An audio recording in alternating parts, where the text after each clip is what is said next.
మీరు straight cut kurti stitch చేసుకోవాలి అనుకున్నప్పుడు ఎలాంటి మెజర్మెంట్స్ తీసుకోవాలి, డ్రాఫ్టింగ్ ఎలా ఉండాలి, తీసుకోవాల్సిన జాగ్రత్తలు ఏంటి 5 టిప్స్లో చెప్తాను. మీరు మెజర్మెంట్స్ పర్ఫెక్ట్గా తీసుకోవాలి. సైడ్ కట్స్ ఎంత పెట్టుకోవాలి, హిప్ అనేది ఎలా కవర్ అవ్వాలి, ఆర్మ్ హోల్ దగ్గర ఎలా మీరు ఫోల్డింగ్స్ రాకుండా ఉండాలి, డాట్స్ అనేది ఫ్రంట్ అండ్ బ్యాక్ ఎలా ఇవ్వాలి, ఫ్రంట్ అండ్ బ్యాక్ ఇచ్చినప్పుడు మీ ఫిట్టింగ్ అనేది ఎలా ఉండాలి, ఇలాంటివన్నీ కంప్లీట్గా మీరు తెలుసుకున్నప్పుడు మీ ఫిట్టింగ్ అనేది కరెక్ట్గా వస్తుంది, మీ డిజైనింగ్ అనేది పర్ఫెక్ట్గా మీకు సెట్ అవుతుంది. నెక్స్ట్ వన్, మీరు ఆర్మ్ హోల్ దగ్గర ఎలాంటి జాగ్రత్తలు తీసుకోవాలి, ఆర్మ్ హోల్ లెంత్ ఎంత ఉండాలి అంటే బ్లౌజ్కి డ్రెస్కి చాలా వేరియేషన్ ఉంటుంది. ఆర్మ్ హోల్ తీసుకునేటప్పుడు మనం ఎందుకంటే కుర్తీకి కొంచెం 1/2 ఇంచ్ ఎక్స్ట్రా తీసుకుంటాం కాబట్టి మనం దాన్ని ఎలా తీసుకోవాలి అనేది చాలా ఇంపార్టెంట్. నెక్స్ట్ వన్, మీరు హ్యాండ్స్ దగ్గర క్లాత్ని ఎలా అడ్జస్ట్ చేయాలి. చాలా మటుకు మనకి 2.5 మీటరే వస్తుంది రెడీమేడ్ తీసుకున్నట్లయితే. అలాంటప్పుడు 3/4 హ్యాండ్స్ మీరు పెట్టుకోవాలి అనుకున్నప్పుడు అది ఫ్యాబ్రిక్ అనేది మీకు సరిపోదు. ఆ ఫ్యాబ్రిక్ని ఎలా అడ్జస్ట్ చేస్తూ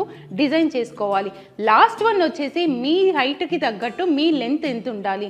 కంప్లీట్ కుర్తీ హైట్ అనేది మీకు ఎంత ఉంటే మీరు అందంగా కనిపిస్తారు. ఇలాంటివన్నీ నేర్చుకోవాలి అంటే మన వర్క్షాప్కి కంప్లీట్గా మీరు అటెండ్ అవ్వాల్సిందే. మన వర్క్షాప్లో ప్రిన్సెస్ కట్ కుర్తీ నేర్పించడం జరుగుతుంది. ఆ ప్రిన్సెస్ కట్ కుర్తీకి సంబంధించింది మీరు డాట్ అనేది ఎక్కడి నుంచి స్టార్ట్ చేయాలి, ఎక్కడి వరకు ఎండ్ చేయాలి అనే డీటెయిలింగ్ పాయింట్స్ అయితే ఇవన్నీ కవర్ చేయడం జరుగుతుంది. ఏ మాత్రం ఆలస్యం చేయకుండా స్క్రీన్ మీద కనిపిస్తున్న నెంబర్కి వెంటనే కాంటాక్ట్ చేయండి.